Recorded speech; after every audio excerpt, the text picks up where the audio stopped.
saudara sekalian, jemaat Tuhan yang berada di rumah. Apa kabarnya semuanya? Kami berharap dan berdoa Bapak Ibu jemaat sekalian senantiasa sehat, sukacita, dipenuhi dengan berkat Tuhan. Puji nama Tuhan, pada kesempatan pagi hari ini kita masih bisa beribadah, memuji dan memuliakan nama Tuhan. Walaupun itu melalui ibadah online, live streaming, tapi kami berharap Bapak Ibu sekalian jemaat Tuhan, mari kita menyiapkan hati dan pikiran kita. Kita mau fokus memuji dan menyembah Tuhan.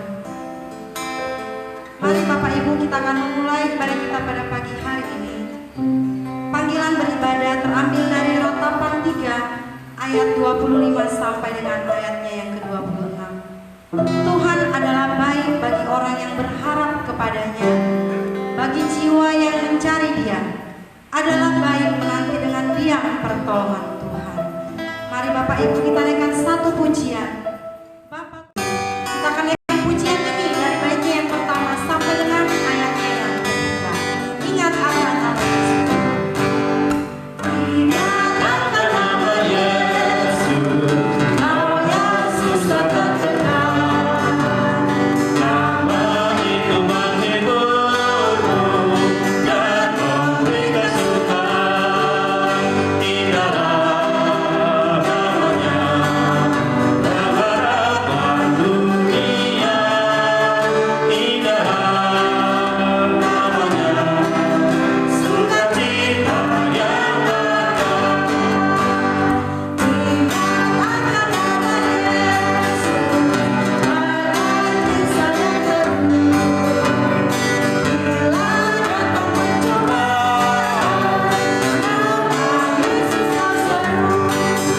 Indahlah namanya, pengharapan dunia.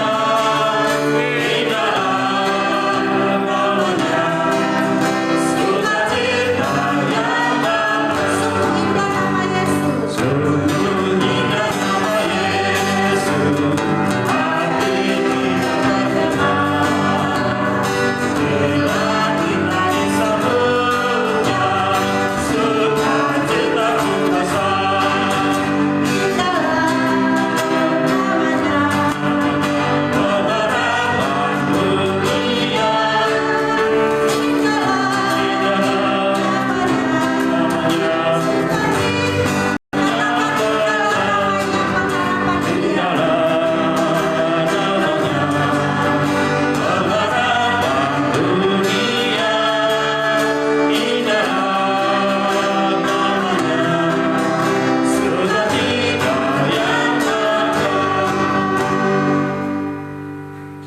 Kita masih terus memuji Tuhan.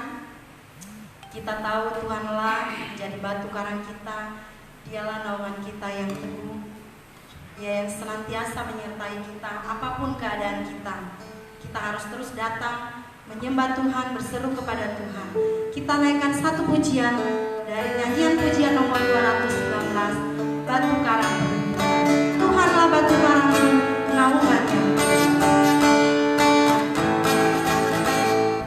Tuhanlah batu karangku, naungannya tetap teguh. Bersama taringnya seduh, naungannya tetap teguh. Yesus batu karang perlindungan, perlindungan, perlindungan.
ayatnya yang ke-15 sampai dengan ayat yang ke-19. Saya akan membacakannya buat Bapak Ibu sekalian. Sesudah sarapan, Yesus berkata kepada Simon Petrus, "Simon anak Yohanes, apakah engkau mengasihi aku lebih daripada mereka ini?"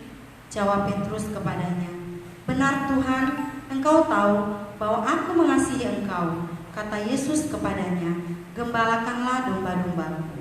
Kata Yesus pula kepadanya untuk kedua kalinya, "Simon anak Yohanes, apakah engkau mengasihi aku?" Jawab Petrus kepadanya, "Benar Tuhan, engkau tahu bahwa aku mengasihi engkau." Kata Yesus kepadanya, "Gembalakanlah domba-dombaku." Kata Yesus kepadanya untuk ketiga kalinya, "Simon anak Yohanes, apakah engkau mengasihi aku?" Maka sedih hati Petrus karena Yesus berkata untuk ketiga kalinya, "Apakah engkau mengasihi aku?" Dan ia berkata kepadanya, "Tuhan, engkau tahu segala sesuatu. Engkau tahu bahwa aku mengasihi engkau." Kata Yesus kepadanya, "Gembalakanlah domba-dombaku. Aku berkata kepadamu, sesungguhnya ketika engkau masih muda, engkau mengikat pinggangmu sendiri, dan engkau berjalan kemana saja kau kehendaki. Tetapi jika engkau sudah menjadi tua, engkau akan mengulurkan tanganmu, dan orang lain akan mengikat engkau dan membawa engkau ke tempat yang tidak kau kehendaki." Dalam hal ini dikatakannya untuk menyatakan bagaimana Petrus akan mati dan memuliakan Allah. Sesudah mengatakan demikian, ia berkata kepada Petrus, "Ikutlah aku." Demikian pembacaan firman Tuhan. Mari Bapak Ibu, kita akan diberkati melalui pemberitaan kebenaran firman Tuhan yang disampaikan oleh Gembala Sidang kita. Mari kita siapkan hati kita siapkan kepribadian kita, pikiran kita, supaya kita benar-benar fokus mendengar firman Tuhan dan hidup kita diberkati melalui firman Tuhan yang disampaikan hamba-Nya pada hari ini. Kita angkat satu pujian, "Ajarku mengerti segala rencanamu, ajarku berserah hanya kepadamu."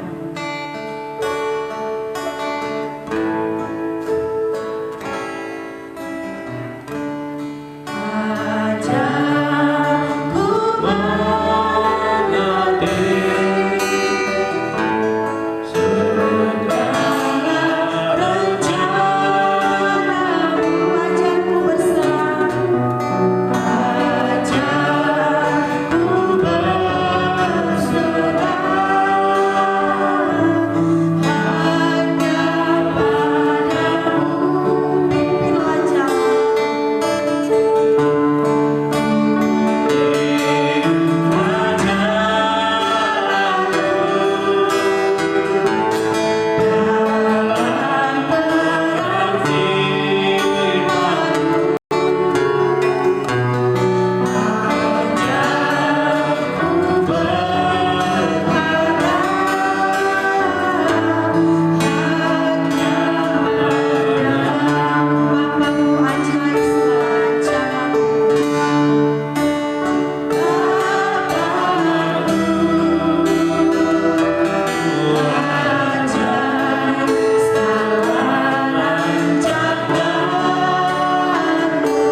firman Tuhan.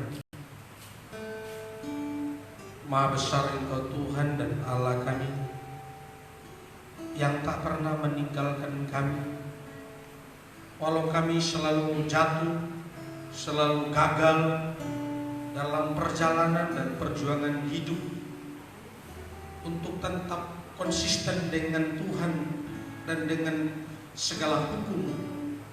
Kami seringkali lalai.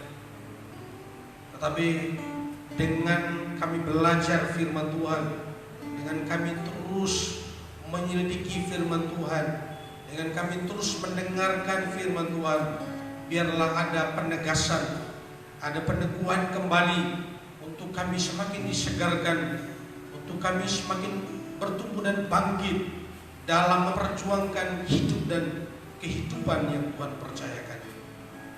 Hari ini kami mau belajar dari firman Tuhan. Tuhan pakai hamba-Mu dalam mengkomunikasikan setiap jemaat dari rumah yang menyaksikan siaran ini, Gereja Baptis Indonesia GBC Citra Indah, yang menikmati secara khusus ibadah ini dari rumah mereka masing-masing, suami istri dan anak-anak yang bersekutu bersama-sama mendengarkan ibadah dan mengikuti ibadah ini. Tuhan lawat kami semuanya. Kami siap menikmati berkat firman Tuhan ini dalam nama Tuhan Yesus. Amin.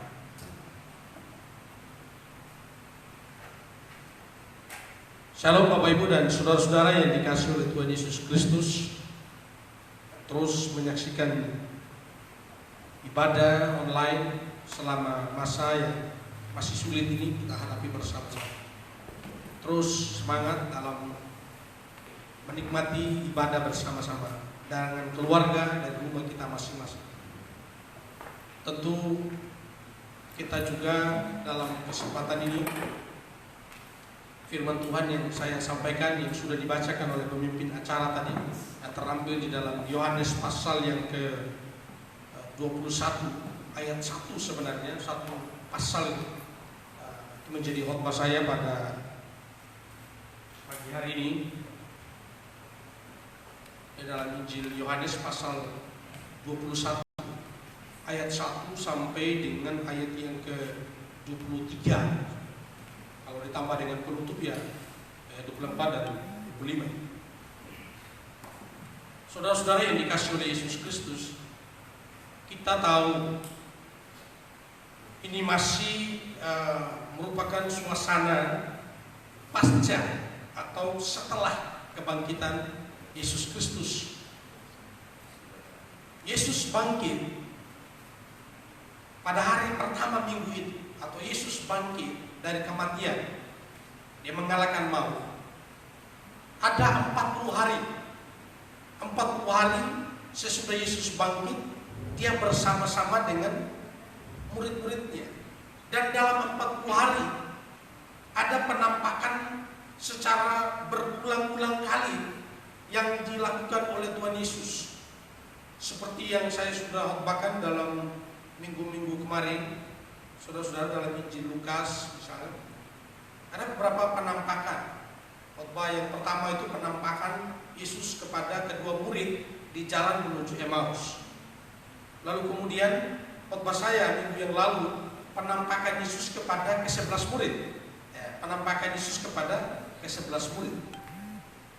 Dan hari ini saya mengambil keputusan untuk menyampaikan satu penampakan Yesus lagi kepada Simon Petrus dan kawan-kawan, kepada Simon Petrus dan saudara-saudaranya, saudara-saudara, di dalam Yohanes pasal 21.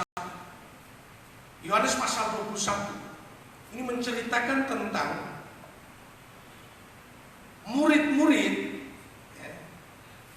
yang berada di pantai Danau Tiberias.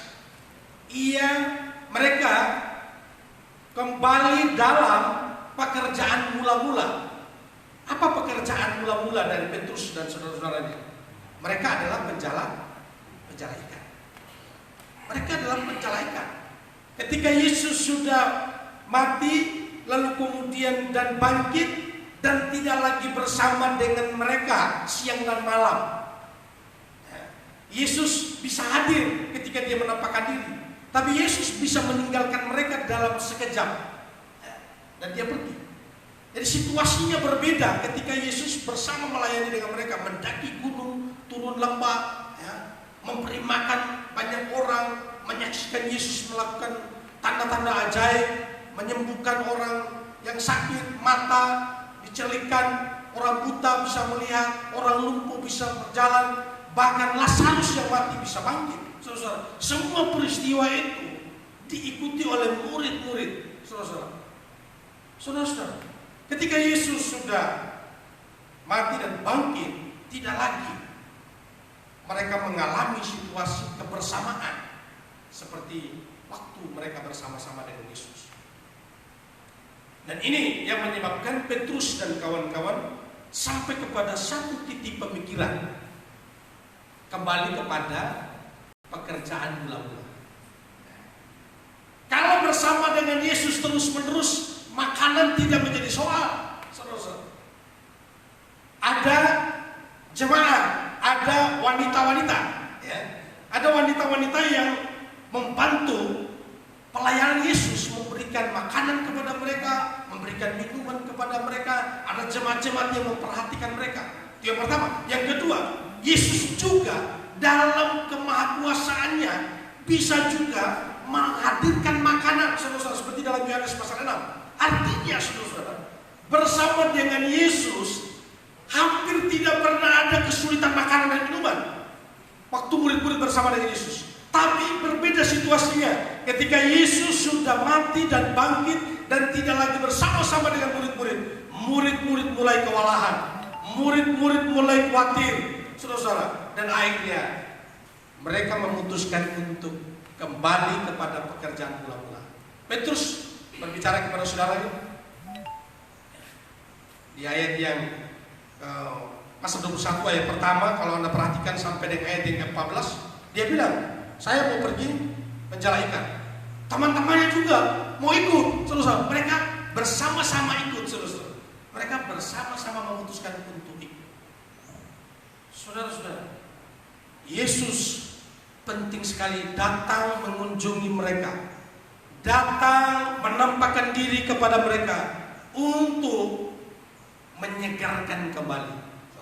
Itu sebabnya judul khotbah saya hari ini, saudara, dalam beberapa menit ke depan ini, pembaharuan pelayanan.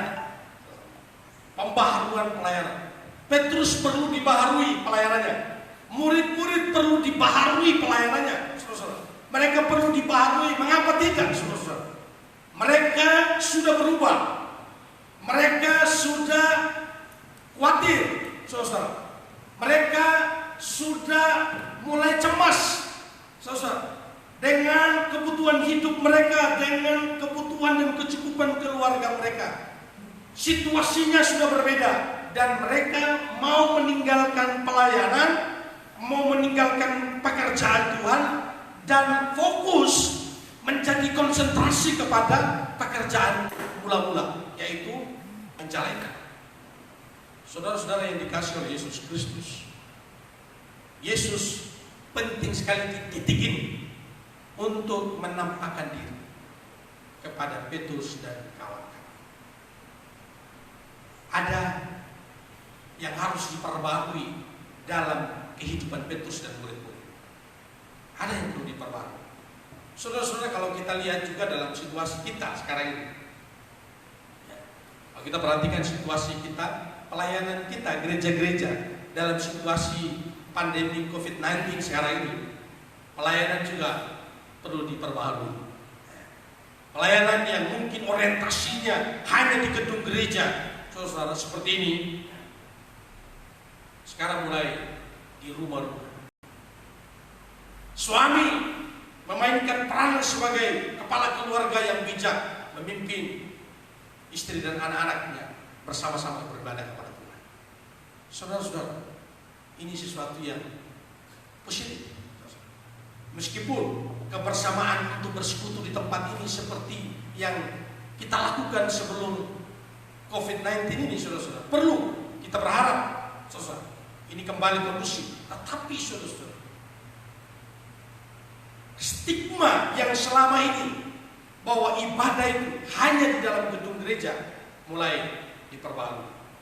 Di rumah kita bisa merupakan kaki dia, di mana tempat sembahyang, tempat kita beribadah kepada Tuhan. Saudara-saudara yang dikasihi oleh Tuhan Yesus Kristus, itu latar belakang dari tema yang saya angkat, yaitu pembaharuan pelayanan. Sekarang kita kembali dalam konteks ini, saudara-saudara. Kembali kepada murid-murid, kepada Petrus dan kawan-kawan. Kalau kita perhatikan teks ini, saudara-saudara, ayat 1 sampai dengan ayat yang ke-14, ada situasi yang memilukan. Apa itu, saudara? Waktu Petrus dan murid-murid mereka mencala ikan, mereka kembali kepada pekerjaan mula-mula dan hendak meninggalkan Tuhan, meninggalkan pelayanan, saudara-saudara. Firman Tuhan berkata, semalaman, dengan kata lain, sepanjang malam tidak mendapatkan satu ekor pun. Dengan kata lain, nihil, tidak melayani, gagal, saudara. Meninggalkan pekerjaan Tuhan, kegagalan, saudara. Dan ini yang bisa kita lihat, saudara. Petrus dan murid-murid sepanjang malam sudah meninggalkan istri dan anak-anak, sudah meninggalkan keluarga, saudara-saudara, membuang waktu dan tenaga, saudara-saudara. Mereka tidak mendapatkan apa-apa. Untung pagi-pagi benar, saudara-saudara, subuh Yesus datang kepada mereka. Yesus datang dan Yesus berkata kepada mereka, tebarkan jalan. Awalnya mereka belum tahu kalau itu Tuhan, kalau itu Yesus yang datang.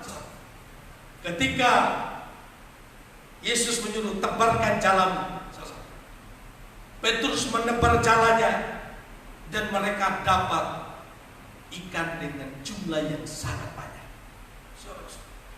Setelah peristiwa itu, langsung mereka bawa pikiran mereka di Injil Lukas pasal 5. Saudara-saudara, apa itu Injil Lukas pasal 5? Waktu Yesus datang pinjam perahunya Petrus, dan Yesus mengajar di atas perahu, dan sesudah mengajar Yesus berkata kepada Simon Petrus, bertolaklah ke tempat yang dalam dan tebarkanlah jalan. Apa kata Petrus? Guru, telah sepanjang malam kami mencari ikan, menebarkan jala ke kiri dan ke kanan. Saudara-saudara, mereka tidak mendapatkan satu ekor pun. Tetapi karena Engkau yang menyuruh, aku akan melakukan. Ketika Yesus menyuruh tebarkan jala, begitu jala ditebarkan, mendapat ikan dengan sangat banyak. Saudara-saudara, langsung berpikir, Tuhan, ini kata Petrus, pergilah daripada. Tadi dia bilang guru, sekarang dia bilang Tuhan. Sama persis peristiwa ini, saudara. Mereka belum kenal kalau dia Tuhan, tapi ketika dia menyuruh sebarkan jala, ketika jala ditebarkan dan dapat ikan, mereka baru kenal dia adalah Tuhan yang datang menampakkan diri kepada mereka. Saudara-saudara yang dikasihi oleh Tuhan, untung Yesus datang pagi itu. Kalau tidak, lauk pauk untuk keluarga gak ada. Untung Yesus datang. Sebelum istri dan anak makan di rumah, ikan mentah yang mereka bawa, yang mereka tangkap, mereka juga sudah menikmati ikan bakar di pinggir pantai Tiberias. Saudara-saudara yang dikasihi oleh Tuhan, baru masuk di ayat yang ke-15. Ayat yang ke-15. Apa yang perlu diperbarui, saudara? Apakah penampakan Yesus hanya berlalu begitu saja? Apakah Yesus datang kepada mereka supaya mereka mendapat ikan, supaya ada lauk pauk untuk keluarga mereka? Apakah hanya sekedar itu, saudara? Saya kira bukan. Ada pesan penting, saudara-saudara, di ayat yang ke-15. Saudara-saudara, pesan penting di ayat 15. Sesudah sarapan, perhatikan ayat yang ke-15, saudara-saudara. Sesudah sarapan, Yesus berkata kepada Simon Petrus, saudara. Apa kata Yesus? Simon anak Yohanes, Simon anak Yohanes, apakah engkau mengasihi aku lebih daripada mereka ini? Jawab Simon anak Yohanes, aku mengasihi engkau. Kata Yesus kepadanya, gembalakanlah domba-domba. 3 kali diulangi. Saudara-saudara yang dikasih oleh Tuhan, dalam ilmu tafsir, kalau ada kata yang diulangi, berarti ini penting sekali. Kalau ada kata yang diulangi, ini berarti menjadi pusat perhatian. Ini menjadi sangat penting. Apalagi Yesus mengulangi kata ini 3 kali, saudara. Ayat 15, ayat 16, ya, ayat 17. Saudara, Yesus mengulangi, saudara, ayat demi ayat. Kalimat yang sama Tuhan katakan kepada Petrus, Simon anak Yohanes, apakah engkau mengasihi aku? Saudara, nah, saya melihat, saudara, dalam teks ini, ketika Yesus bertanya kepada Simon, Simon anak Yohanes, apakah engkau mengasihi aku? Kata yang saya mau soroti kepada kita, saudara, tentang kata kasih itu. Kata kasih. Dalam bahasa Yunani paling tidak ada 3 atau 4 bahasa tentang kasih. Bahasa Yunani tentang kasih. Kasih yang pertama adalah kasih agape. Kasih agape, kasih yang rela berkorban, kasih yang sempurna, kasih yang tanpa pamrih. Kasih agape. Ini kasih dari Tuhan.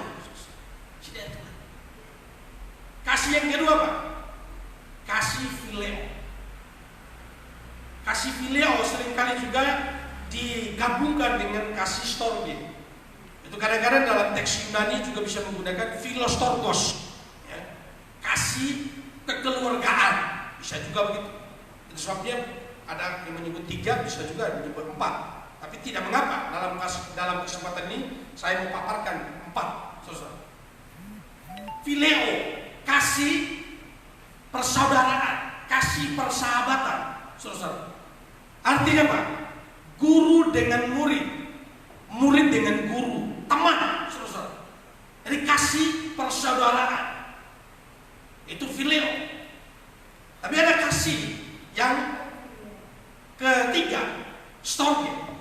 Storge ini yang tadi saya katakan kadang-kadang bisa digabungkan dengan phileo atau philostorgos. Tapi ada yang memisahkan. William Berkeley memisahkannya dengan storge dengan mengatakan bahwa kalau storge itu lebih kepada kasih anak kepada mama atau mama kepada anak, kasih keluarga, kasih orang tua, itu kira-kira kasih orang tua. Jadi saudara-saudara yang dikasih oleh Tuhan, itu kasih yang ketiga. Kasih yang terakhir apa? Kasih eros. Kasih eros tentu kita sudah sangat paham bersama-sama. Kasih eros adalah kasih suami istri, kasih yang penuh dengan hawa nafsu, saudara. Kasih yang dimiliki atau yang harus ada di dalam suami istri. Pertanyaannya sekarang ya, ketika Yesus bertanya kepada Petrus dan berkali-kali atau 3 kali diulangi, yang menarik saudara-saudara, ini jemaat perlu mengetahui saudara-saudara, untuk kita bisa menentukan apa maksud Tuhan dan apa yang harus diperbarui di dalam diri murid-murid itu. Saudara-saudara, perhatikan baik-baik. Ketika Yesus bertanya kepada Simon, dia bilang begini, Simon anak Yohanes, apakah engkau agape terhadap aku? Udah tahu kata agape tadi kan? Apakah engkau mengasihi aku dengan kasih yang sempurna?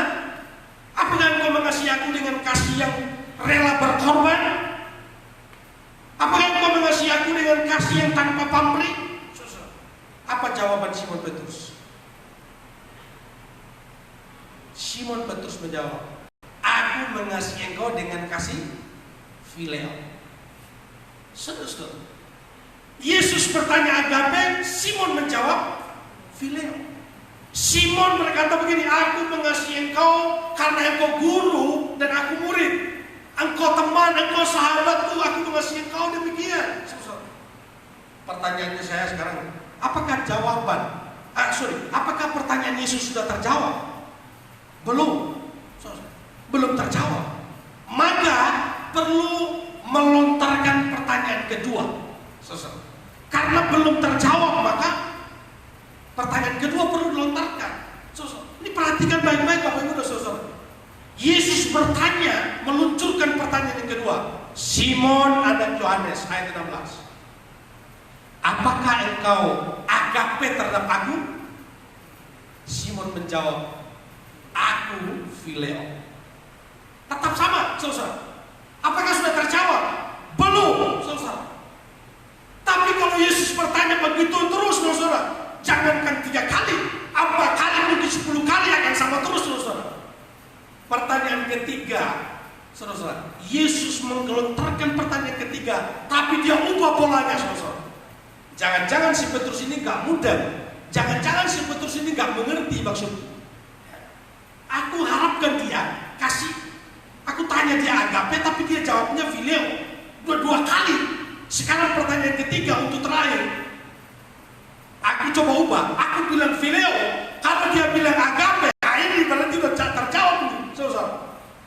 Yesus ubah, saudara. Yang ketiga, Yesus bertanya, Simon anak Yohanes, apakah engkau phileo terhadap aku? Apakah engkau mengasihi aku hanya sebatas aku guru dan kamu murid? Kamu murid dan aku guru? Apakah sebatas itu? Kira-kira begitulah, saudara. Firman Tuhan berkata, maka sedihlah hati Petrus.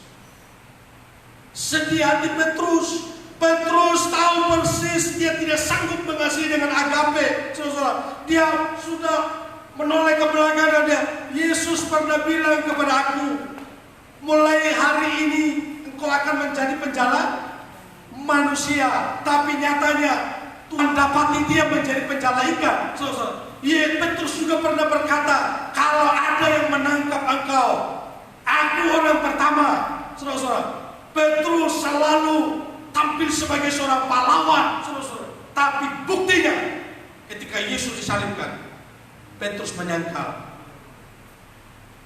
Petrus menyangkal Yesus, saudara. Petrus menyangkal Yesus. Dia mulai sedih dan akhirnya dia harus menjawab juga. Dia jawabnya tetap phileo. Saudara-saudara yang dikasih oleh Tuhan, cukup berarti Yesus sudah mengerti. Petrus paham.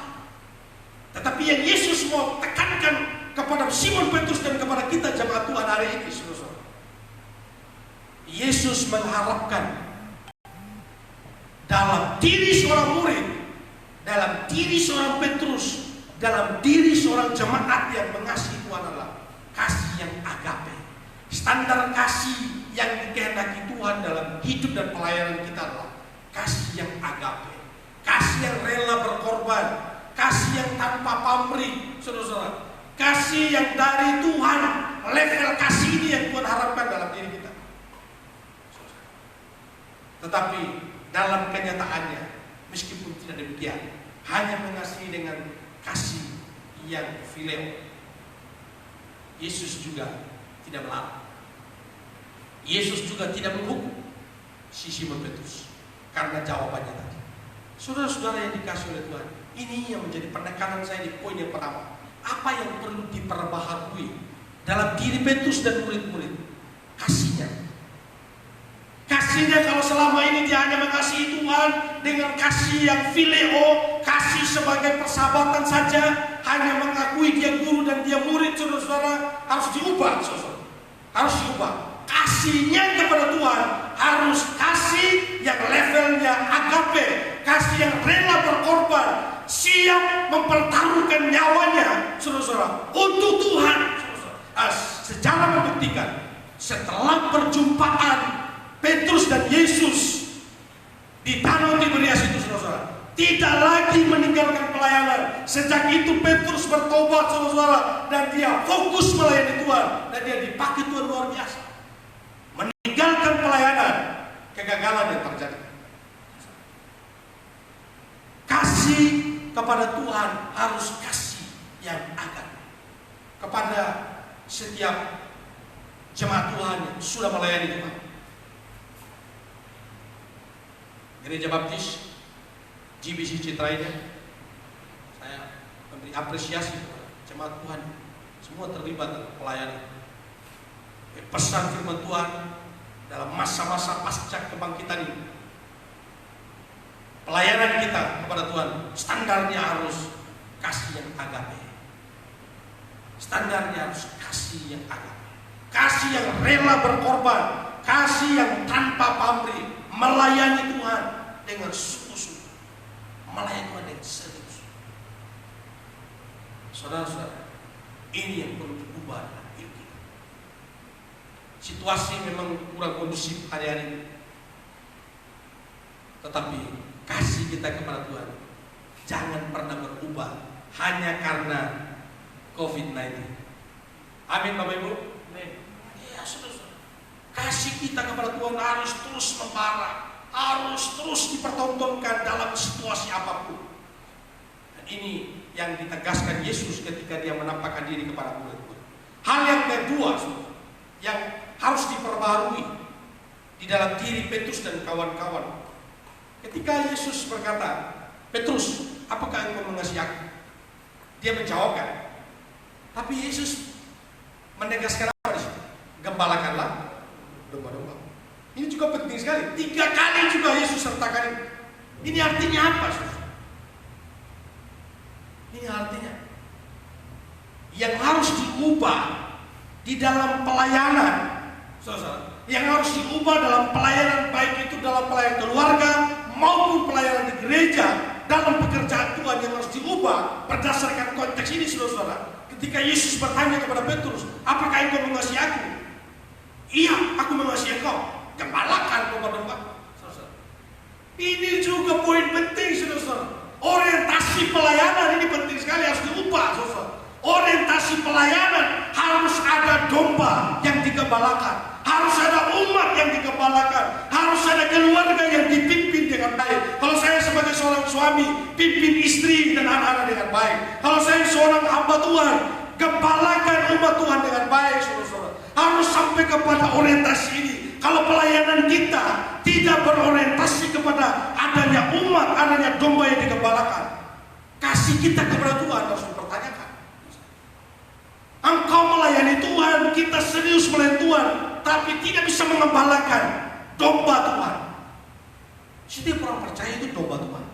Kalau di dalam rumah Bapak Ibu dan saudara-saudara, ada istri, ada anak-anak, itu adalah domba-domba Tuhan. Harus digembalakan. Saudara-saudaraku yang dikasih oleh Tuhan, catat ini baik-baik. Catat ini. Kita memang serba terbatas. Kita memang serba kurang. Baik itu dari disiplin ilmu, saudara-saudara, baik itu dari pengalaman untuk mengembalakan keluarga kita, untuk memimpin istri dan anak-anak kita, untuk memimpin keluarga kita. Tapi ada Roh Kudus yang tidak pernah berhenti dan tidak pernah tertidur. Dia Immanuel bersama-sama dengan kita.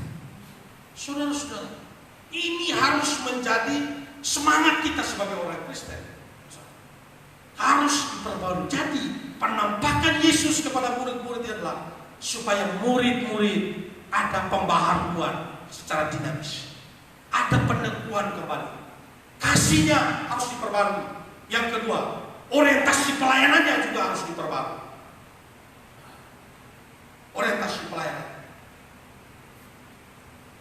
Karena itu, kalau keluarga tidak bisa dipimpin dengan baik, harus bertobat, minta ampun kepada Tuhan, lalu kemudian komitmen, saya mau melayani Tuhan. Andaikan Tuhan datang kepada kepala keluarga, kepada suami, apakah engkau mengasihi aku? Ya Tuhan, aku mengasihi. Yesus akan berkata, gembalakanlah domba-domba. Di samping suami ada istri, di samping istri juga ada anak-anak. Nah, kalau tidak mengembalakan dengan kasih, saudara-saudara, wah akan sulit, akan kelabakan menjawab ini, akan kelabakan menjawab. Karena itu, saudara-saudara, para suami-suami, yang menyaksikan siaran rumah masing-masing. Saudara-saudara, pastikan engkau mengasihi Tuhan. Standarnya agape, tapi juga engkau harus perbaharui orientasi pelayanan.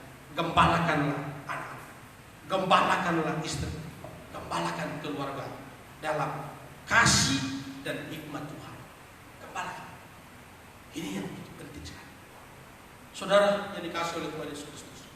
Hal yang terakhir yang mau saya sampaikan dalam kesempatan yang perlu diperbaharui dari pelayanan para murid Petrus dan kawan-kawan. Kalau kita perhatikan di ayat yang ke 17 ya, ayat 18, aku berkata kepadamu, sesungguhnya ketika engkau, ayat 18, ketika engkau masih muda, engkau mengikat pinggangmu sendiri dan engkau berjalan kemana saja engkau kehendaki. Tetapi ketika engkau sudah menjadi tua, engkau akan mengulurkan tanganmu dan orang lain akan mengikat engkau dan membawa engkau ke tempat yang tidak kau kehendaki. Ayat 19.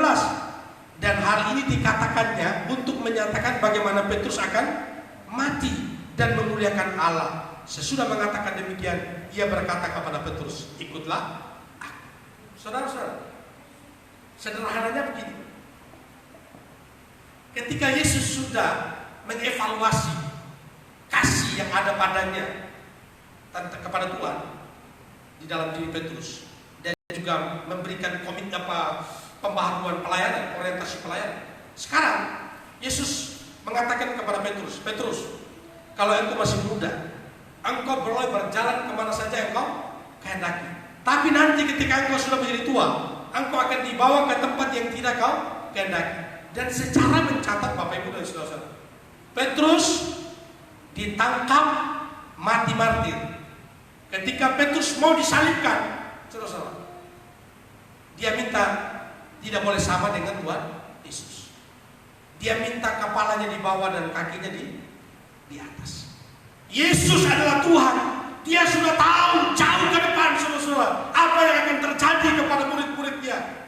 Dan yang terjadi kepada Petrus, Yesus sudah menubuatkan cara matinya Petrus akan seperti itu, saudara-saudara. Dia akan dibawa ke tempat yang dia tidak kehendaki, saudara-saudara. Dan dia akan mati di sana.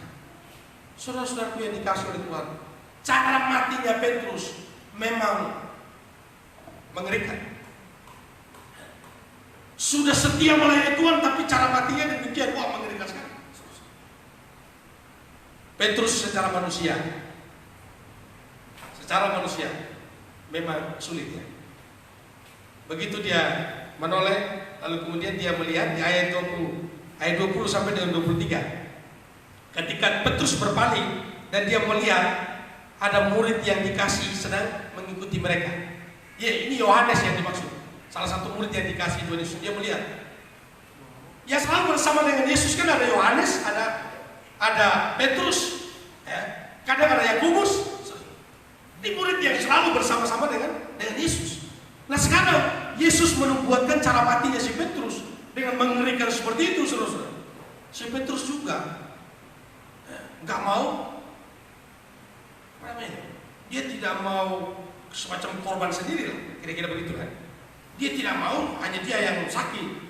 Lalu kemudian dia menoleh, dia lihat, wah si Yohanes lewat kan, kebetulan ini lewat. Lalu kemudian dia bilang sama Yesus, nah, kalau saya cara matinya begitu, bagaimana dengan dia dong Pak? Artinya apa? Dia mau ngurusi urusan orang lain. Yesus kan berbicara kepada dia, tapi dia lihat orang lain, dia bagaimana dengan dia? Apa kata Yesus dalam poin ini, saudara? Dalam ayat itu urusan kamu itu hanya apa? Ikut aku saja. Poinnya di situ apa? Ikut Tuhan, ikut aku saja, saudara. Cara matinya orang lain itu terserah aku, dan Yesus bilang kalau aku kehendaki dia masih hidup sampai aku datang, itu bukan urusanmu, Pet. Saudara. Itu urusanku, saudara. Itu hal yang ketiga yang saya mau tekankan di sini, saudara. Yang perlu diperbaharui di dalam diri seorang murid, seorang Petrus dan kawan-kawan adalah komitmennya mesti mantap, saudara. Komitmen mesti mantap, saudara. Itu penting sekali, saudara. Kalau kita melayani Tuhan, saudara, oh kalau saya sampai begini, dia gimana ya? Kok dia beda ya? kita sibuk dengan urusan orang lain, kita sibuk dan terpengaruh dengan orang lain, komitmen kita menjadi kendor. Kita menjadi tawar hati, kita menjadi lemah dan sebagainya. Urusan kita ikut saja sama Tuhan. Fokus kepada kebenaran, fokus kepada Tuhan. Hari-hari ini saudara-saudara, saya bersyukur dari pengurus atau dari Pembimas memberikan teguran juga ya, macam teguran. Dalam situasi ini seringkali memang kita melihat ada satu menyalahkan satu menyalahkan lain dan sebagainya. Dan menggunakan mimbar, menggunakan firman Tuhan dan sebagainya.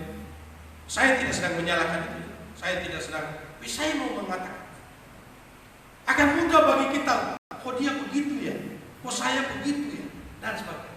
Waktu kita terkuras habis karena mengurusi urusan orang lain. Ada satu poin penting yang menarik dalam kesempatan ibadah ini, yang perlu diperbarui. Salah satu dalam diri kita sebagai seorang murid, sebagai seorang pengikut Tuhan, sebagai seorang jemaat, komitmen saya mengikuti Tuhan harus mantap.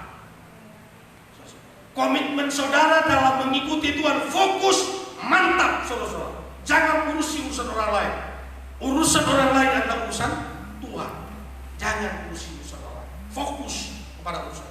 Ini yang harus diperbarui dalam diri Petrus. Tuhan menjadi garansi 100% bagi Petrus dan kawan. Kalau dia yang mengatakan ikut aku, Tuhan bertanggung jawab. Tuhan bertanggung jawab. Saudara ikut Tuhan.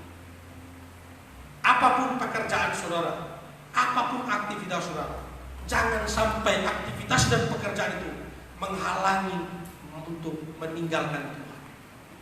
Terus fokus.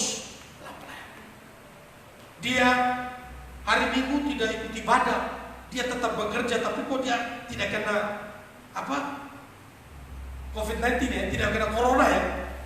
Oh dia tidak kena corona ya. Kalau begitu saya juga tidak mau ikut ibadah online. Nah, dia aja yang tidak ikut ibadah online nggak kena corona juga. Jangan sampai.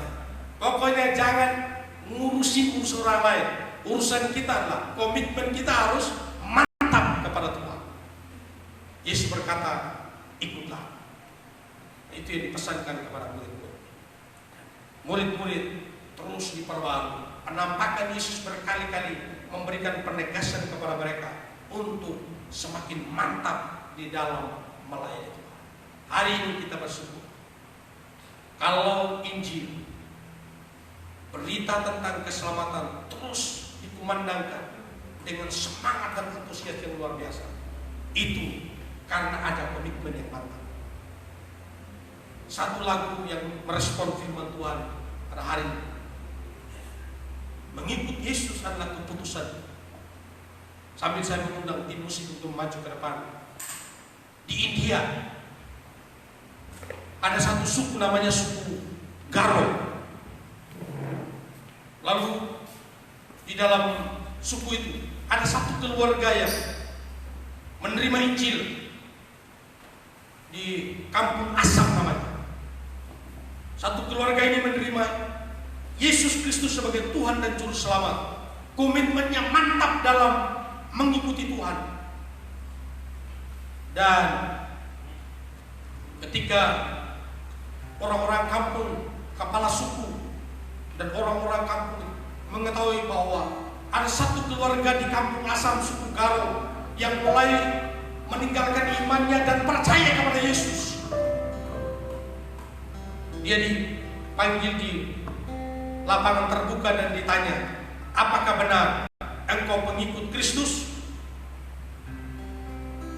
Dan dia berkata, mengikut Yesus adalah keputusan. Kedua anaknya dibunuh. Di depan matanya kedua anaknya dibunuh. Saudara, kepala kampung itu bertanya, "Hei, belakangan nama bapak ini diketahui bernama Nokseng. Belakangan namanya diketahui nama Nokseng. Hei, Pak Nokseng, saya tanya sekali lagi,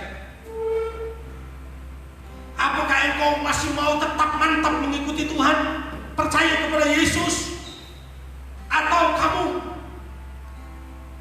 mau sayang kepada istrimu? Dan Noxen berkata, walau sendiri tetap ikut. Bait yang kedua dalam nyanyian pujian 143, walau sendiri tetap ikut. Dan akhirnya di depan Noxen, istrinya dipenggal kepalanya, dibunuh di depan matanya. Pertanyaan terakhir kepada dia, hai Pak Noxen, kedua anakmu, istrimu sudah tiada. Kalau engkau masih sayang dengan nyawamu, pertanyaan terakhir, apakah engkau masih mau tetap setia kepada Tuhan? Masih terus komitmen mantap kepada Tuhan? Saudara-saudara, bait yang ketiga dari nyanyian pujian itu, yang kemudian dinyanyikan oleh vokalis Philip Blitz ya, di Amerika. Dia menyanyi baitnya, dia mengatakan bait yang ketiga, ku ikut sampai kulihat Yesus. Aku tidak akan, jawabannya sepotong saja.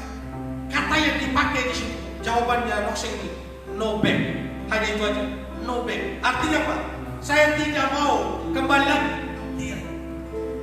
Lalu kemudian dalam nyanyian pujian, no turning back.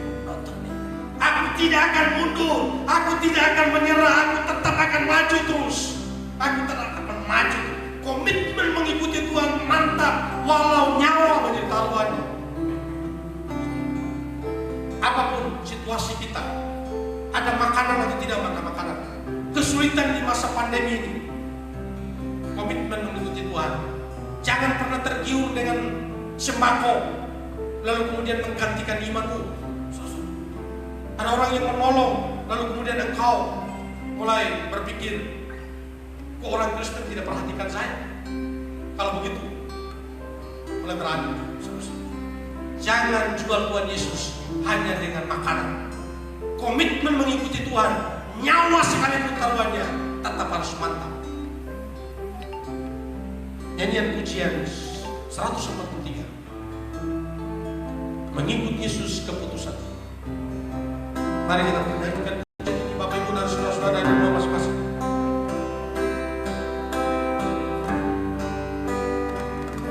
Mengikut Yesus keputusanku, mengikut Yesus keputusanku, mengikut Yesus keputusanku, ku tak ikat.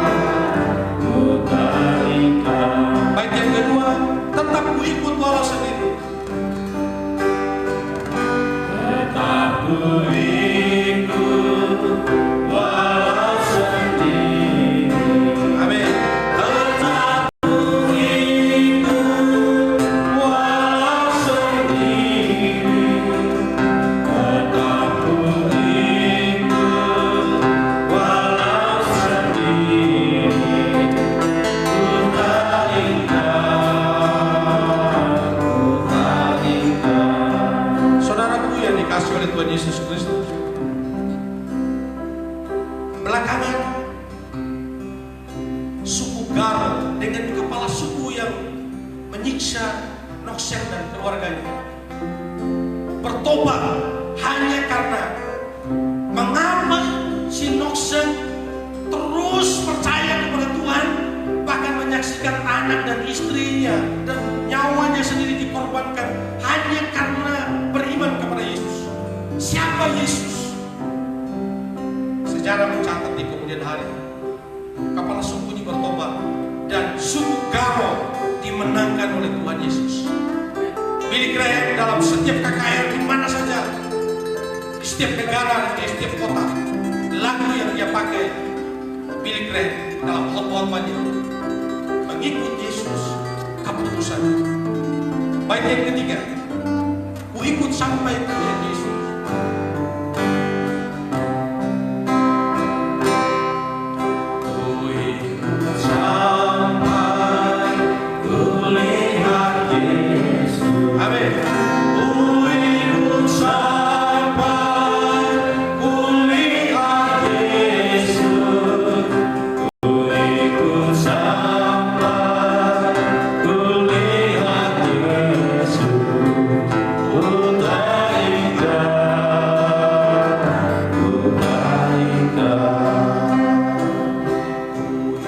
ikut sampai kulihat Yesus. Amin. Ku ikut sampai kulihat Yesus. Ku ikut sampai kulihat Yesus. Kuda ingat, kuda ingat, kuda ingat, kuda ingat.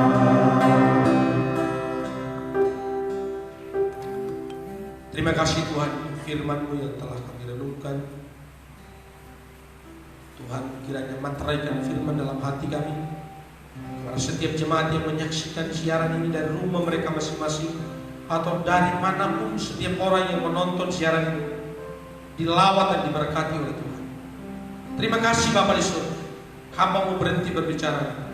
Biar firman dalam pertolongan Roh Kudus terus berbicara di dalam hidup kami, supaya kami bertumbuh ke arah Kristus. Situasi saat ini masih menjadi pergumulan pandemi COVID-19. Kami berdoa supaya virus corona ini tidak mengurangi komitmen kami, tidak juga mempengaruhi kami untuk negatif dalam melayani Tuhan. Tapi kami tetap terus memperbarui kasih kami, dan terus orientasi pelayanan kami harus terus diperbaiki. Ada domba-domba yang digembalakan, rumah tangga, gereja Tuhan, pelayanan, pekerjaan Tuhan. Apapun di dunia pekerjaan, kalau sebagai seorang pemimpin, sebagai seorang atasan yang memiliki karyawan, apapun Tuhan pakai pimpinan itu menjadi seorang gembala yang baik, mengembalakan umatnya, mengembalakan timnya dengan baik. Terima kasih Tuhan, tolong ya Tuhan, supaya kami terus mengerti dan bertumbuh di dalam firman. Terima kasih Tuhan. Jemaat Tuhan, kalau ada yang sakit Tuhan jamah dan sembuhkan. Terima kasih untuk Silo yang sudah dipulihkan oleh Tuhan. Untuk Esher juga, terima kasih Tuhan. Kami terus berdoa supaya Tuhan sertai jemaat, jauhkan dari sakit penyakit. Kami berdoa kalau ada di antara jemaat yang sakit saat ini, Tuhan sembuhkan mereka, Tuhan pulihkan. Kami tahu juga ada jemaat yang ada mengalami perampingan dalam pekerjaan, ada yang kehilangan pekerjaan karena situasi COVID-19, ada pengurangan karyawan, ada yang diberhentikan, bahkan ada yang gajinya didiskon, dipotong. Kami berdoa supaya tetap setia kepada Tuhan, tetap melayani Tuhan, akan tiba waktunya dalam konsideran Tuhan, dalam pertimbangan Tuhan. Jika orang itu terus setia dan layak untuk diperbaharui dan dibangkitkan, kiranya kedaulatan terjadi. Terima kasih Tuhan. Kami berdoa, sertai semua umat-Mu. Usaha dan pekerjaan diberkati oleh Tuhan. Makasih Bapa di surga. Bangsa dan negara kami Tuhan berkati. Presiden Joko Widodo dan wakilnya Kiai Maruf Amin, pakai mereka Tuhan dalam menghadapi situasi bangsa dengan masalah-masalah yang tidak mudah ini. Bersinergi dengan kabinet atau para menteri dan juga TNI Polri. Kami berdoa supaya pertahanan dan keamanan ini tetap bersinergi. Kami juga bersyukur untuk wilayah Citra Indah City. Kami terus berdoa supaya wilayah ini diproteksi oleh Tuhan. Kami bersyukur untuk RT RW yang bersinergi. Untuk Satgas COVID-19 juga kami berdoa, pakai pemerintah kami RT RW untuk bersinergi dengan pemerintah dan aturan-aturannya. Seperti yang kami lakukan juga, ibadah melalui online, tidak berkumpul dalam jumlah yang banyak. Tuhan memberkati. Tolong kami Tuhan, supaya situasi ini tidak mereduksi iman kami, tetapi kami terus bangkit dan setia kepada Tuhan. Ini doa kami Tuhan. Kami serahkan seluruh kehidupan kami dan aktivitas kami sepanjang minggu ini. Kami akan mengakhiri ibadah ini. Terima kasih untuk semua tim yang melayani hari ini. Terima kasih untuk semua jemaat yang menyaksikan siaran ini. Kita akan kembali ke rumah kita masing-masing, kembali dalam aktivitas kita. Sebentar akan ada kegiatan kelas sekolah minggu. melalui aplikasi Zoom dan atau Jitsi. Tuhan memberkati dan melawat. Pulanglah ke dalam setiap aktivitasmu dan terimalah berkat Tuhan. Tuhan mensinarkan wajahnya dan memberikan engkau kasih karunia. Tuhan memberkati dan memberikan engkau damai dan sejahtera. Tuhan mengangkat engkau naik dan bukan turun, menjadikan kepala dan bukan ekor. Setiap yang dikerjakan di dalam kasih dan takut akan Tuhan dibuat Tuhan berhasil. Sebab janji dan berkat ini datang dari Allah pencipta langit dan bumi, Yesus Tuhan Juru Selamat. Penyertaan Roh Kudus mulai di pagi ini, siang, besok, sampai selama-lamanya. Amin.